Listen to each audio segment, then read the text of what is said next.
निबंध को लिखना कि हम लोग निबंध कैसे लिखते हैं। किसी विषय पर अपने विचारों को क्रम से व स्पष्ट रूप से प्रकट करना ही निबंध लेखन कहलाता है। कोई भी विषय है, उस पे आपके कुछ विचार हैं, यदि आप उसको स्पष्ट तरीके से लाइन टू लाइन लिखते हैं तो वही निबंध कहलाता है।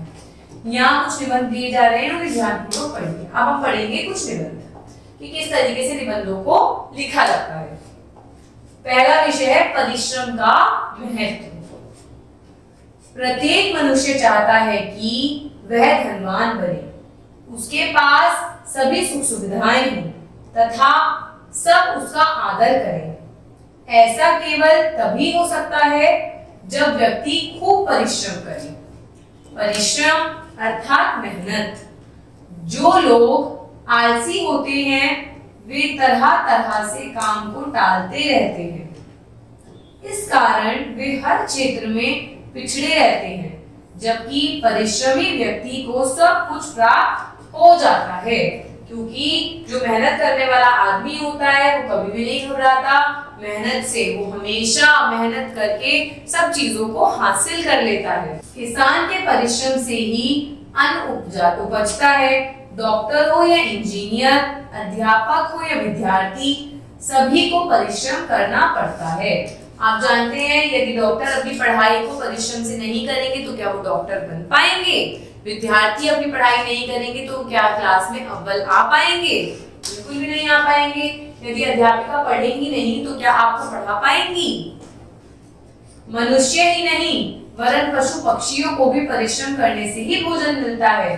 भाई पशु पक्षियों को भी तो जब वो मेहनत करते हैं, उड़ते हैं, ढूंढते हैं, तभी जाके तो उन्हें भोजन मिल पाता है।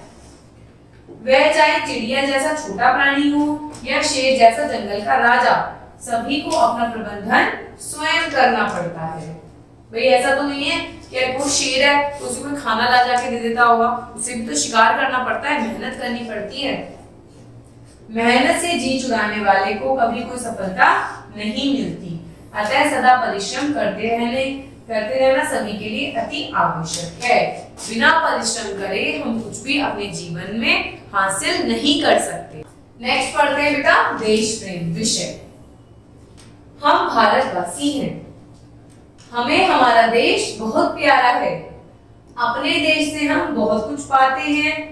इसी धरती पर जन्म लेकर यहाँ के फल, दूध, अन्न से पोषण प्राप्त करते हैं। हमें सैकड़ों वर्षों तक गुलामी सहन करनी पड़ी थी, लेकिन हम आज स्वतंत्र हैं। हमें इसकी स्वतंत्रता की रक्षा करनी चाहिए। इस हेतु हमें शक्तिशाली बनना है और आपसी लड़ाई झगड़ों से दूर रहना है। आपस में लड़ाई झगड़ा करेंगे तो क्या हम देश की रक्षा कभी कर पाएंगे? कभी भी नहीं कर पाएंगे। बिना लड़ाई झगड़ा करे हम देश के लिए कुछ कर सकते हैं। देश को साफ और सुंदर बनाए रखने के लिए शुरुआत में हमें अपने घर और विद्यालय से ही करनी चाहिए। यदि हमारा आसपास का क्षेत्र, घर, विद्यालय स्वच्छ रहेंगे तो देश अपने आप ही स्वच्छ हो जाएगा। भले ही हम अभी छोटे हैं, किंतु फिर भी अपने देश के लिए कुछ ना कुछ अवश्य कर सकते हैं। हमें एक सच्चा, अच्छा, गुणवान और बलवान नागरिक बनना होगा। तभी हम गर्व से कह सकेंगे कि हम अपने देश से बहुत प्रेम करते हैं। जब हम अच्छे नागरिक बनेंगे तभी तो हमारा देश उन्नति करेगा। जब हम अच्छे नागरिक बन के कुछ बनेंगे, डॉक्टर, इंजीनियर, अपने आसपास के क्षेत्र को साफ रखेंगे, तो यही है हमें अपने देश के लिए कुछ काम करना। यदि हम इंजीनियर बनेंगे तो वो देश के ही तो इंजीनियर बनेंगे।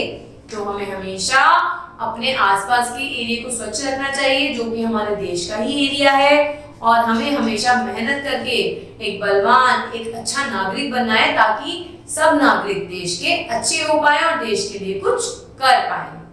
Thank you.